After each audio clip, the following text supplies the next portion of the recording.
Welcome back, and my last guest today is Rick Lochner. He is the president of RPC Leadership Associates Incorporated. Welcome, Rick. Thanks, Nikki. Great to see you today. Yeah, likewise. So tell me a little bit. I love this idea of leadership is an attitude way of life. Can you tell me a little bit more about that? Sure. It's after spending close to 30 years in corporate and different kinds of businesses, you realize that you look at leadership development, and it's in many cases it's development put on top of training as a disguise, and quite frankly, it doesn't work. So the only way to really become a leader is to think like a leader. Whether you look at it from a psychology point of view, a brain research point of view, it all points to if you can't think like a leader, then you're not going to be one, no matter how much training you go to. So that's what we focus on, is getting people to think differently.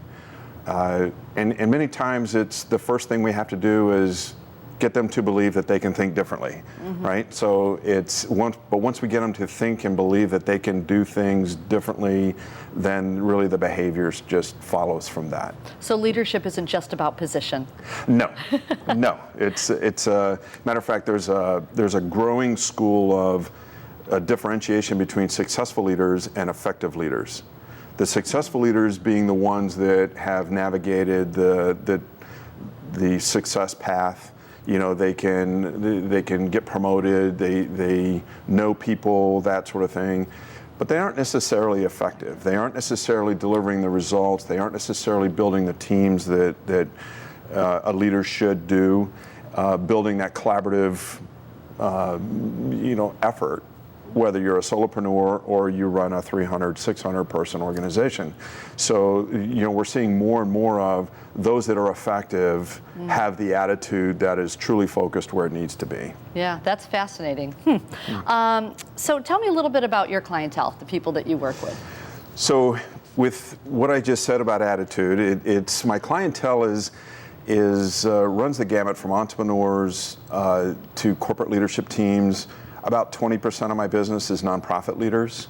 So I work in the nonprofit space, as well as individual professionals, all the way down to high school students, college students.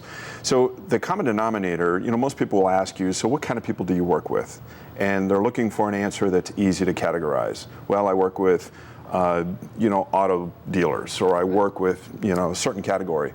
I work with anybody who's got an open mind that realizes that or is open-minded enough to know that the only way that they can grow and grow sustainably is to bring in that outside resource like myself or any business coach that has that mindset of it starts with attitude and then the rest will follow. So it runs the gamut, but entrepreneurs primarily because and ones that are growing. Nonprofits, obviously, there's a lot. We could spend 30 minutes just in the nonprofit space, but they've the ones that recognize that in order to grow their programs, they need that mind shift. And then, of course, corporate leadership teams, if they're going to create a sustainable business, they have to think differently about the traditional corporate culture.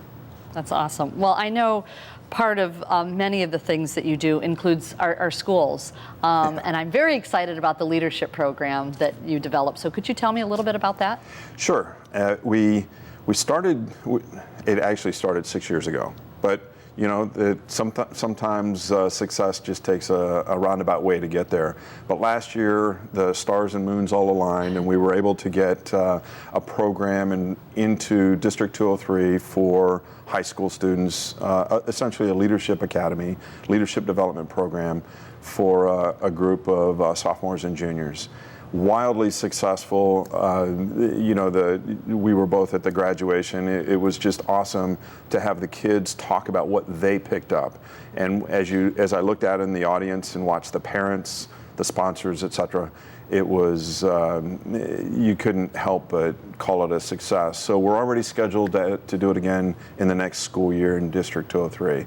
So we're very excited. The whole premise is is they learn the skills that will make them successful, whether they go to college after high school or whether they join the workforce after high school. They're prepared, either which way. Beautiful, beautiful. So tell us, this is exciting. This is your third book, The Missing Piece for Entrepreneurs. That's exciting. Tell me a little bit about the book and what prompted you to write it. So in 2012, I wrote the first book, The Missing Piece, and it was really just to introduce the world to business alignment, because it's all the moving parts of a business. People try to fix people in isolation. People try to fix processes in isolation. They create strategies in isolation, but none of that works because it all has to align together. And so when I wrote The Missing Piece in 2012, it was kind of a general a piece around what business alignment is. With the success of that book and the fact that there's a lot of entrepreneurs out there that are really looking to start and or grow businesses, I took the idea and wrote the Missing Piece for Entrepreneurs specifically using the entrepreneurial language. So it really talks about a lot of things that, quite frankly, entrepreneurs think that only applies to bigger businesses, more established.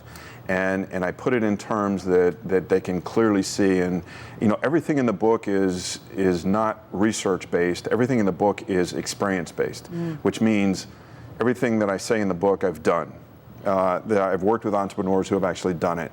So I know it works. It's not theoretical. So it allows them to see the importance of creating a vision, a purpose, of strategy, of specific goals, hiring the right people, and how to do that. And so I wrote the book, and then of course, being in the entrepreneurs being who they are, a lot of times they can't. It's not the right time to take the next step to bring in a coach. So in this case, I also created a workbook that allows them to actually put hands on many of the tools that I would introduce as a coach, and basically just the workbook itself allows them to take it further, because if it's not applied, obviously it's a good read, but right. It doesn't change attitude, as we talked about earlier. So before we wrap up today, can you give me one misconception about leadership that people have? There's a misconception that only certain people can be leaders. And there's where the attitude. Everybody can be a leader. Anybody can be a leader. But it starts with believing that they can. And because it's not a position, you get kids, you get the receptionist at the front desk of an organization. They are all leaders based solely on the fact that people follow them. Right? When somebody has a problem in an organization, they don't always go to their manager. They go to somebody, and it's typically not their manager. That person is a leader because people follow them. So the misconception is it's not a position. It's not. You don't go to a 3-day training class and get anointed a leader. It's really a mindset that you put out to the world, and people say, I want to follow that person. I trust that person. That's and awesome. So, but it takes work. Yeah. And it doesn't happen overnight. That's great. Good tip. Anybody can be a leader. Anybody. Thanks so much, Rick. All right. And we'll be back.